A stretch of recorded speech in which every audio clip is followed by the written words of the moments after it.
the news nerd that you've been looking for.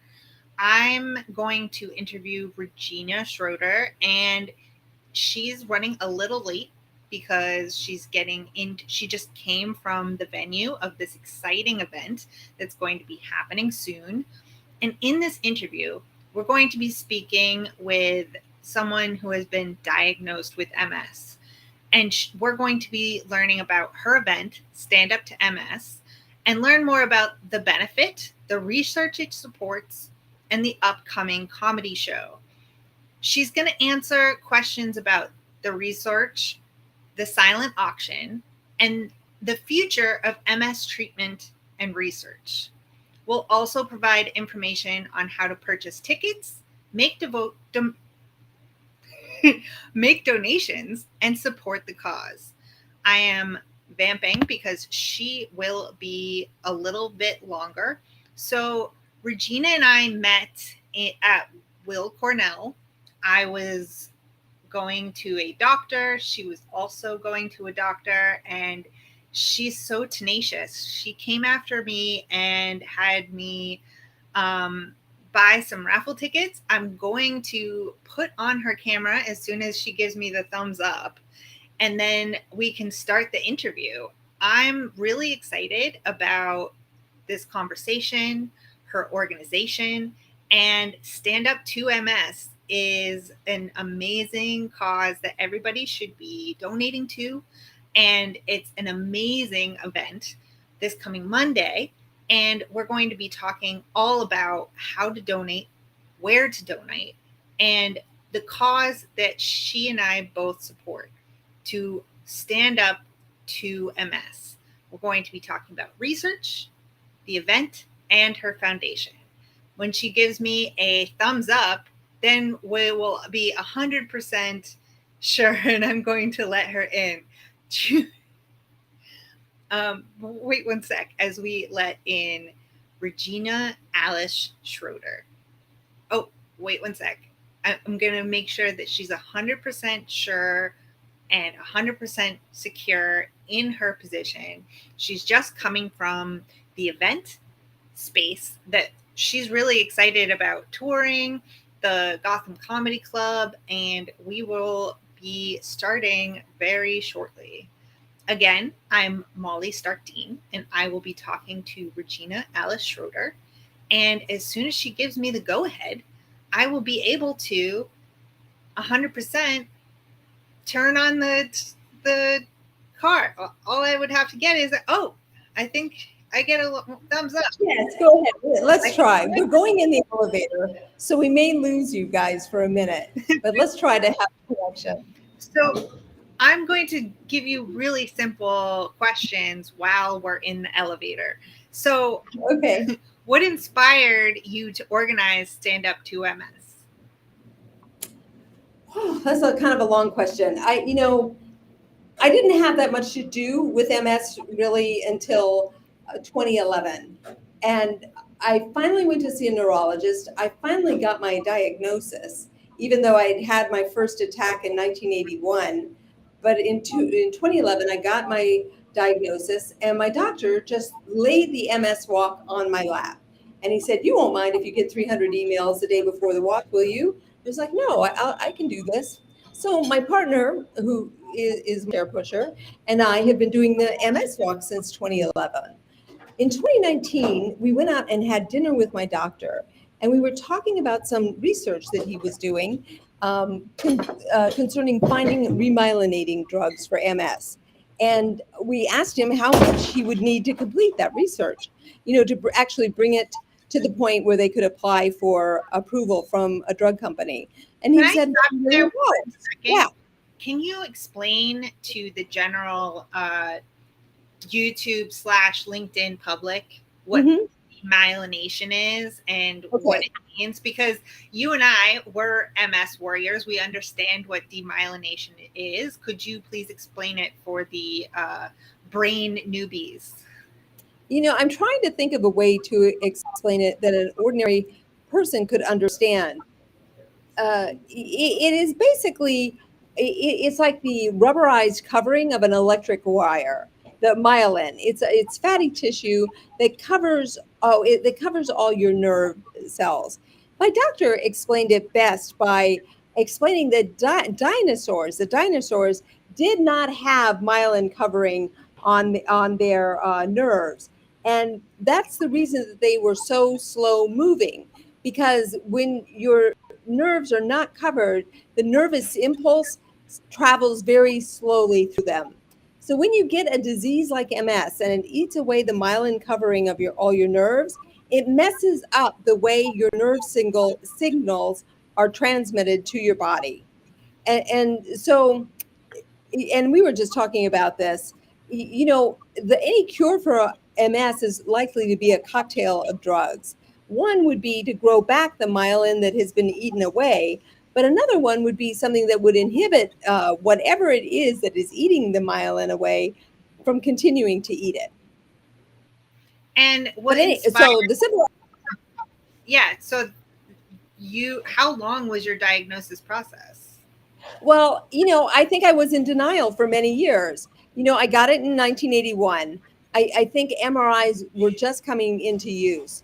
No one really knew what MS was, but they just kind of figured that you had it if you, on an evoked potential test. It didn't seem like your body was responding as quickly as it should, because the nerve signals weren't able to travel through the nerve sheath as well as they would for a normal person. And I think I told you this, when I first presented with MS, I went into the hospital, thank you, for 5 days. And at the end of my 5 days, which included steroids, the doctor, I said to the doctor, well, what is it? And he said he didn't know. And I said, well, it's not like it's MS, is it? And he's like, no, I'm not saying it's not MS. You need to go home and get better and get sick again, and then come back, and then we'll tell you that you have MS. And so I just started crying immediately because I knew I had MS. But I went away to college. I read the neurology textbook that was in the bookshelf next to where I was doing work study in the library. And I knew from 1981 on that I had MS. But I lived in Boulder, Colorado. The Naropa Institute is there. I think there's some kind of macrobiotic diet institute there. And I just really exercised a lot, ate as well as I could. And, MS is a disease that tells you don't have a disease. In the beginning, almost anything you do to make yourself feel better makes you feel better. And so I was deluding myself that I was curing myself. In 1995, they had Avonex. And when I read about the side effects that, which are, you have flu, you have the flu for a couple of days surrounding your shots, I was like, I'm not doing that. And I've come to that. I know people who have been on Avonex since 1995, and they're in a lot better shape than I am. They still have jobs, they still teach, they still go to conferences. And I regret not getting on one of the early MS drugs. But I've always had enough denial. I want to wait for something that is really going to be more of a cure. So is that what inspired you to organize Stand Up to MS? Is that you were looking for other drugs? Did you finally find a DMT a disease modifying therapy that you are interested in taking? Sure. We started, and I started, we got our 1C3 for an organization called the Mind Brain Philanthropic Foundation. And the mission of this foundation is to find medicines for diseases affecting the brain. And we gave our first fundraiser under the name of Mind Brain Philanthropic Foundation.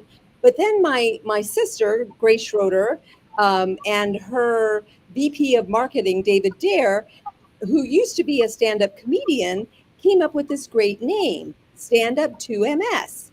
And in their vision, we would be constantly having comedy shows, comedy benefits all over the United States in order to raise this $3 million that Stand Up to MS, that Mind Brain Philanthropic wanted to raise for my doctor. But we're going to do it under the great name of Stand Up to MS, and we already got that name copyright or service marked.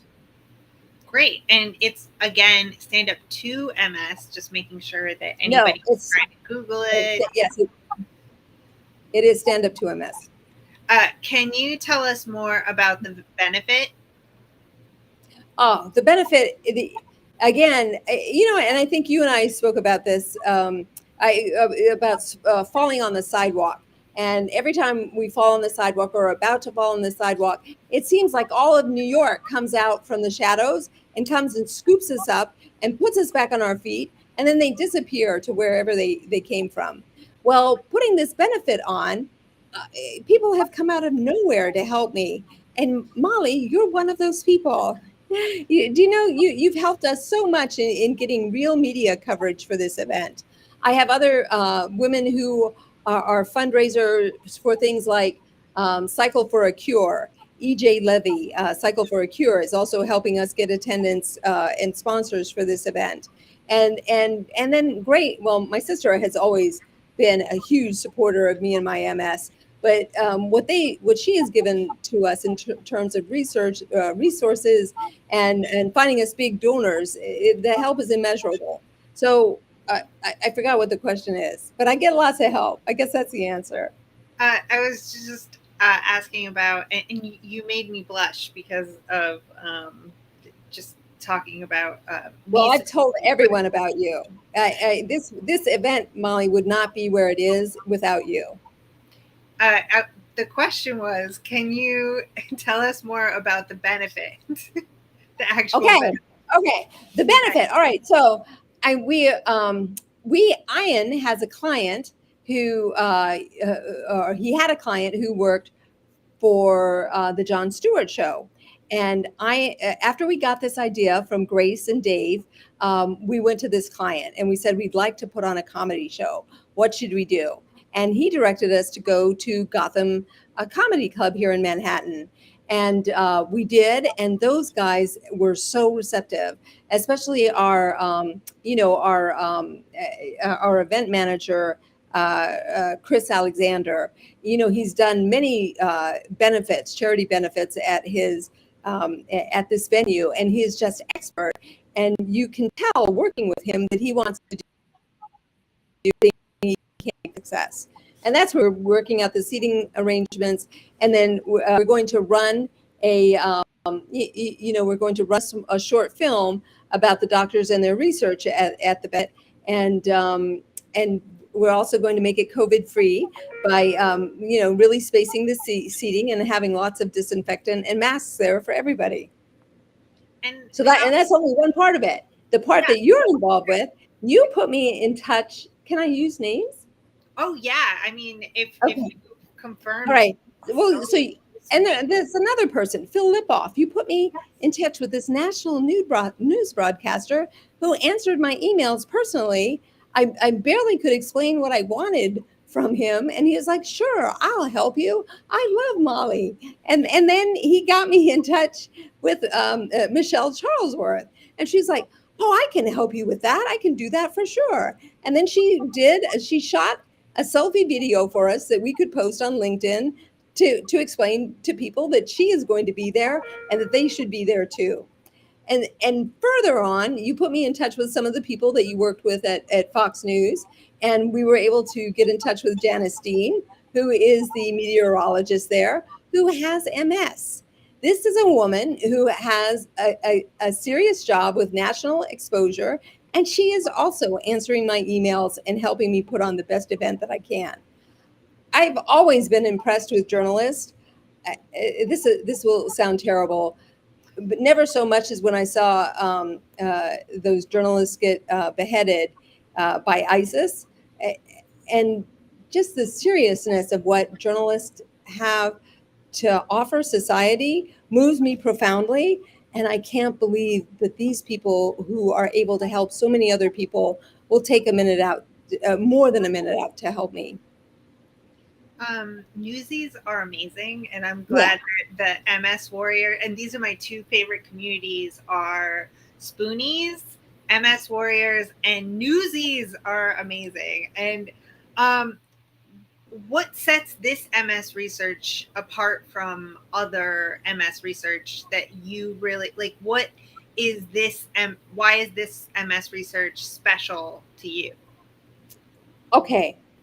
I'm involved in this research from many different places, and I have I'm not sure how well I'm going to explain this.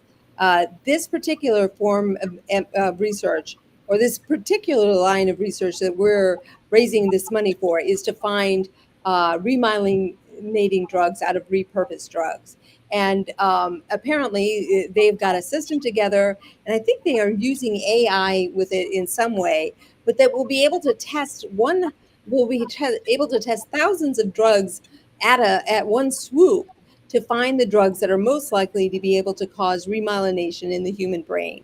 That's what this $3 million is for.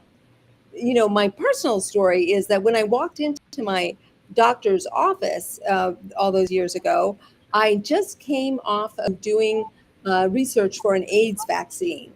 And he was like, "You're an intelligent person. Why would you, an MS patient, do any kind of research for an AIDS vaccine? It's not good to stir the to stir the immune system up, for an MS patient at all."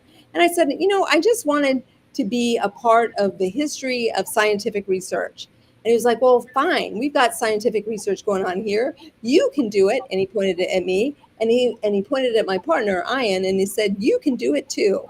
Because I was the MS patient and Ian was the healthy control. So we had to leave the office, stool and blood samples. I don't know if if those samples were used specifically to figure out what they eventually figured out about Clostridium perfringens, but it was part of the same deal, and that's how I always think of it. So another thing that this office is working are these labs, and it's the labs at Weill Cornell Medicine and the labs at the Rockefeller University. They're working on this idea that Clostridium perfringens, which exists everywhere, and it's in supermarkets everywhere, but for some reason, if you get infected, if you have the wrong genes and you get infected with Clostridium perfringens, there's a good chance that you will manifest with MS. And this opens up a whole bunch of different avenues for other research, including one that could result in a vaccine. That they would be able to determine which kids might be best served by having a vaccine. And I think they're going to be coming up with one. Back to the event. Do Okay. you know anything about the comics at the show, or are you just like going to be surprised by all these? I mean, I've gone to comedy shows. I'll just let you know. I've gone to comedy shows where I've known the people, I've known the names, and I've been disappointed.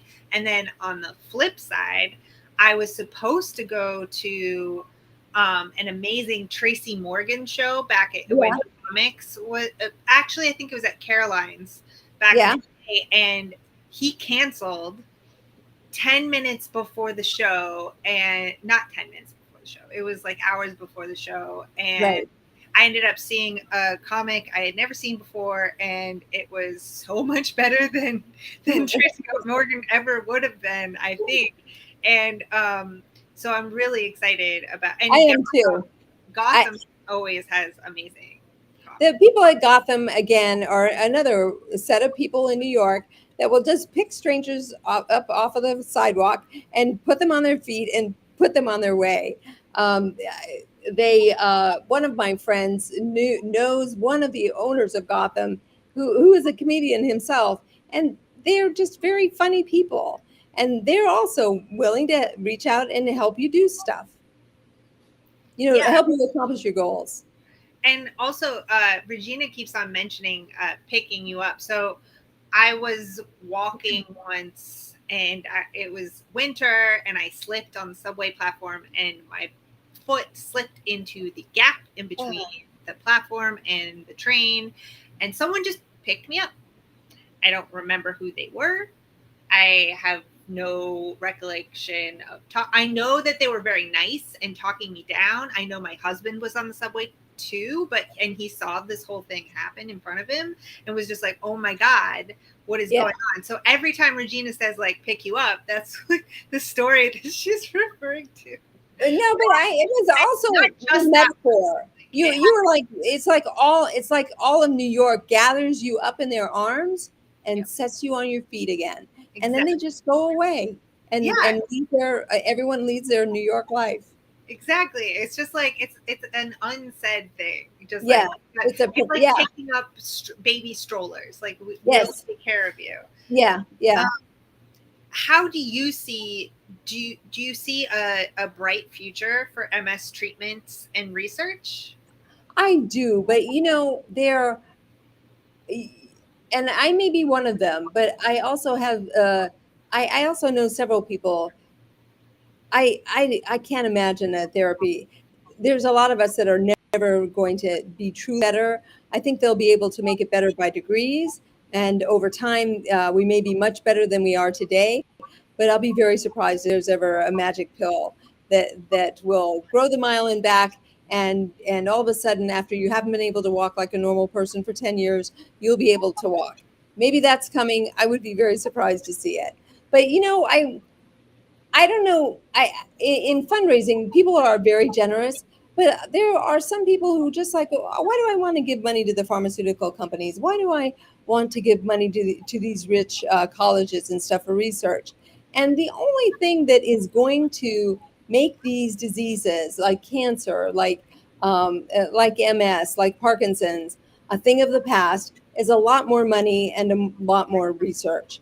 You can stand on ceremony and maybe say that the government should pick all that up, but the government isn't. And I don't know, my partner and I just felt like we've got the wherewithal to put on these fundraisers. We like doing it. We know a lot of people who will help us do it. And it's a good project. And also back to when you were working with AIDS research, Paxlovid, that had a whole other slew of not cures, but help in the recent COVID outbreaks. And so that's a benefit that anytime we're looking at other cures to other diseases, it's just going to be in the same thing. I lost your audio, Regina. I can't hear you.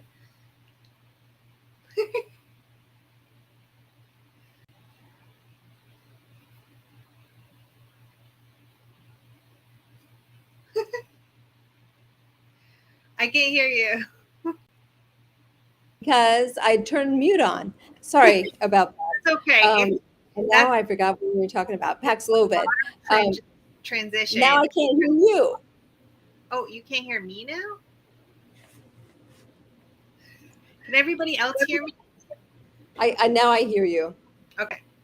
How can people contribute if they can't attend the so I invited all the people to the stream of New Yorkers I know, but if there's people outside of New York that end up tuning into the stream, how can they contribute to your organization? You just go to Stand Up to MS and there'll be a donate button on that website. If you go www.standup2ms.org, so stand up the number 2 ms.org, there's a donate button there. And any amount of money is a help. We started this foundation with a $50 donation, and it anchors us. And how do you hope this event will impact the MS community as a whole? I hope it gets the rank and file MSer more involved in fundraising. Because it's an outrageous thing that we're trying to do. We're trying to raise $3 million for research. Who ever heard of such a thing? We don't have contacts really within the development office. We have never really done fundraising except for the MS Walk and Cycle for a Cure, and now we're trying to raise this $3 million. And it's a good life. do you know it's for a lot of people they can't work at all, and if you can't work, you can call people up and raise awareness about MS and maybe raise a little money at the same time. I'm going to ask. I know that there's people on YouTube and LinkedIn. If anybody has any questions for Regina, if not, I'll ask another one or two. What was your tipping point of, and this is my question, not the audience. What was your tipping point of, oh my God, this is on me now. I need to start this foundation. This needs to have, like, I'm an MS warrior. I need to fight. It was, it was basically my doctor giving me the opportunity. I think I always wanted to do whatever I could money, but after 10 years, not 10, no, 8 or 9 years of raising money for the MS Walk and Cycle for a Cure, I managed to raise about 240 or $250,000. It's not a lot of money. And then when we spoke with my doctor over dinner that night, he told us a number like $3 million, and I thought, I don't know why, but I just made that my goal, and I felt like I wanted to start my own foundation to do it. Um, you know, uh, when you raise money for the MS Society, perhaps eventually your doctor is going to get it. Every 2 or 3 years, it seems like the MS Society drops about $1.5 million in grants on my doctor, but some years they don't really give him anything. And I just thought it would be helpful to him not to have to worry about the money. So far, I've given him $25,000. I think I'm going to give him more this year, but I need to figure out a way to scale that. But I think that I will. You mentioned your hangups on giving big hospital more money. How Yeah. did you get over that hangup? That was not my problem. For all of my reluctance to take medication, for the first 5 or 10 years of of having MS, I always understood that research costs money, and then I'm also like, what else is the choice? Are you really going to say I'm not going to give money? I don't care if the research goes forward when you have the disease. I mean, I think money is that is going to find a solution. And I'm sorry, the money doesn't come from the government the way that it should, but I can work around that by trying to raise the money myself. And I, you know, I'm going to fix what little part of it I can. Um, what advice would you give to someone who's recently diagnosed with MS? Give yourself time to get used to it. Go and watch how other people have multiple sclerosis if you can tolerate doing that, but you may not be able to. Everyone has to have time to come to their own conclusions. I think the one of the most powerful weapons any person has in dealing with anything is the power of denial, is the power to just sit there and pretend like it isn't happening. But I think that a lot more productive lives could be lived if maybe we accepted our limitations earlier and didn't try so hard to fight it off. I mean, I know that sounds kind of crazy, but it's I think that as a society, as we get around or through this idea of what disability actually is, and make more of a place for disabled people in this society, the desire to become one type of well will fade away. There are many different ways to be well, and you just have to find your way to be well. And hopefully you can get all your friends and family to accept it as well. And what, right now, what is your well? Like, what it makes you the smiliest? Is it activism? Is it like a warm cup of hot cocoa and a book? I mean, that's my winter that I'm like hoping to project on this 90-degree New York weather. Yeah. I get it. One part of it is things like that, or talking to people like you, and I feel the people in the background as well. I'm with a group of people who know exactly what I'm talking about. I don't know why that is such a satisfying feeling. I've experienced the feeling a million times, but it always gives me a charge to feel that to know that I'm speaking in front of people who know exactly what I'm talking about. And the other one is if I get like if I get to the pool and it's been kind of a rough day, and then I get in the pool and cool down, and all of a sudden I can move a little bit better. And so I swim real hard and I walk around the pool real hard, and because I can, and I go home and I feel great, and I go to bed and I feel great. And the next morning I wake up and I'm exhausted. And I know that I overexerted myself, but I do it every time, because when you start exercising a little bit, you feel a little bit better, and you're just like, well, I've cured myself. I do it every time. I thought, and I took your advice on that of, oh, I'm going to go to the pharmacy today. Oh, it's 90 something degrees outside. Oh, wait, I'm having trouble getting. Oh, wait, I'm having trouble. Oh, wait, the pharmacy doesn't have my medication because of the shortage, countrywide shortage. It's just like, okay, as long as I get to come back to my apartment and talk to Regina, I can have a good day because we're talking the same language. Yeah, yeah.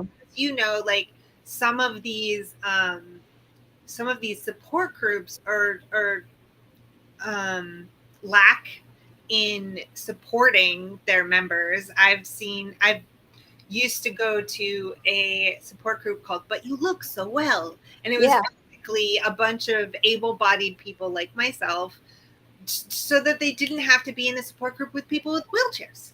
Literally, I think that's what it was for. And I just didn't, it just felt not right. I think people like that are in a different, there's a spectrum of denial that you're in. You can deny it and not have any idea that you're denying it, or you can deny it and have some idea that you're denying it, but you're making it work for you, so you keep denying it, and then you're at the point where you accept it all, and you accept the fact that denying it is a workaround. Denial is a tool, can be a tool.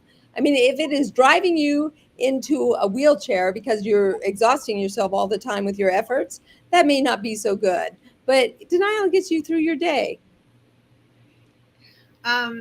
What about what made you say, like, okay, I'm not denying this anymore? Is there something that like happened that like broke the mold that you were just like, okay, now I'm going to talk about this? I think starting to attend support groups, it really changed me. And then I realized immediately that it was helpful for me, and it's also helpful for other people, because if you're open about having an illness or a disease, it kind of gives someone else license to also be open. It's been a long time coming. I'm still in denial a lot. I've just been getting worse for the last, especially the last 6 or 7 years. In 2019, I started using a wheelchair, and I don't seem able to get out of it at all, but I still work like I'm going to get out of it. I just turned 61. I'll be 62 in December, and there's no chance that I'm going to ever have a job or something again, but I would just like to be able to walk down the hallway like a normal person. I would like that. I know that there's a good possibility that's not going to happen, but I also know that if I work on therapies to make that happen for me, that someone who is lower on the food chain than I am, who is not as far as progressed with their MS as I am now, that it will be helpful to them. So I don't know. And did the doctors tell you had, okay, so just a little brain education to viewers. There are two main bodies of MS, like relapsing remitting MS, where it comes and it goes, and then there's primary progressive, where it just keeps on getting worse. Right. So what did they give you a primary, or did they say it could remit back, or is there any way No, it doesn't. It goes in a progression, and you have to watch the video by Kate Milliken. Did you watch that video about the swimming pool?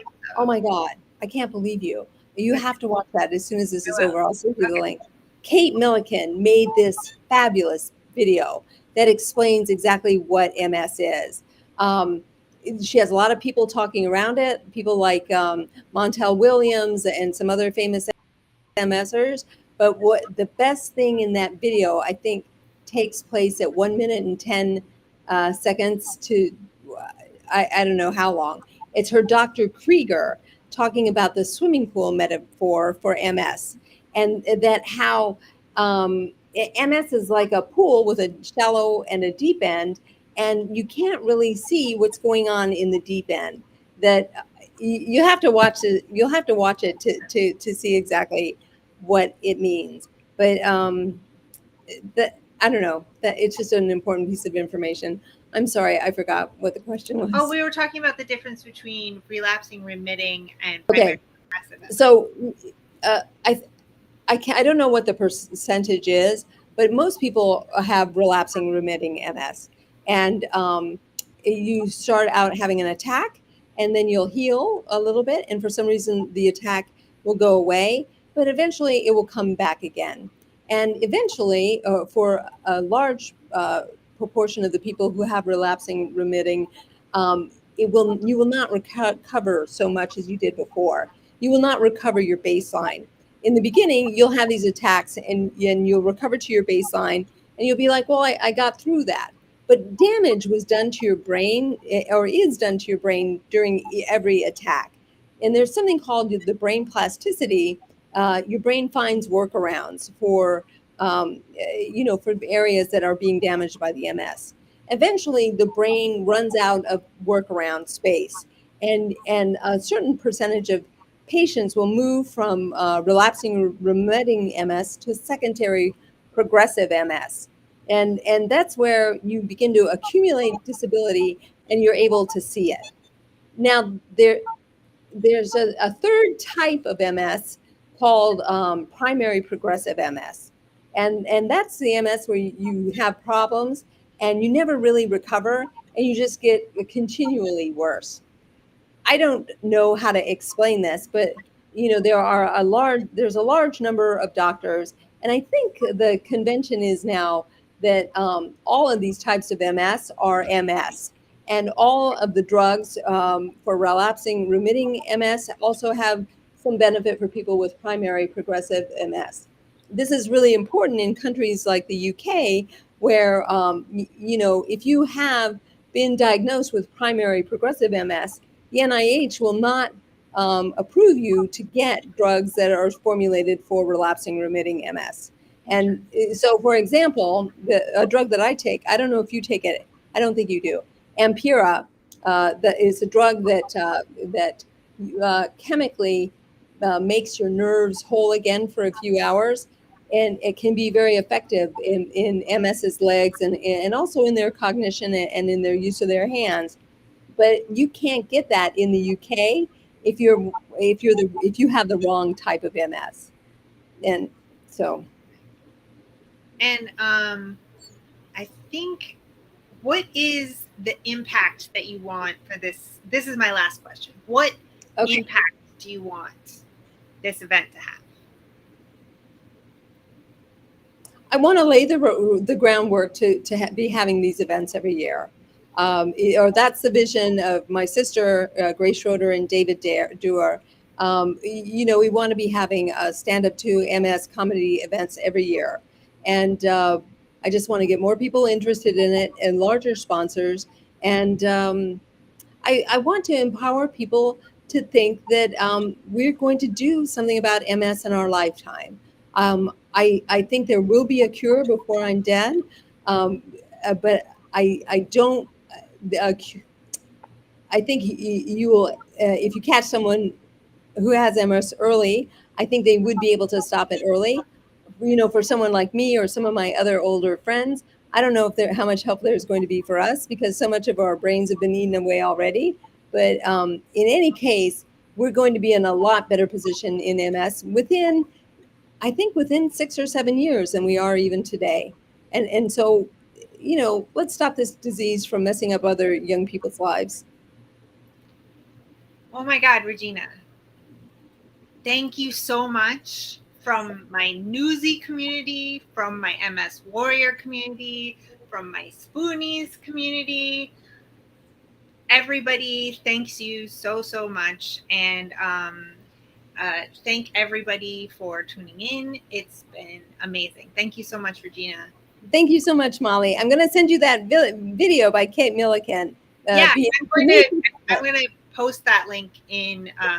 It is the best. It is the best video about MS there is. If you have it, or if you know someone who has it, or if you're a caretaker for someone who has it, you have to watch this video. Okay, I'll make sure to link it in the comments on YouTube and on the comments on LinkedIn as well. Thank you so much again. Thank you so much, Molly. Take care.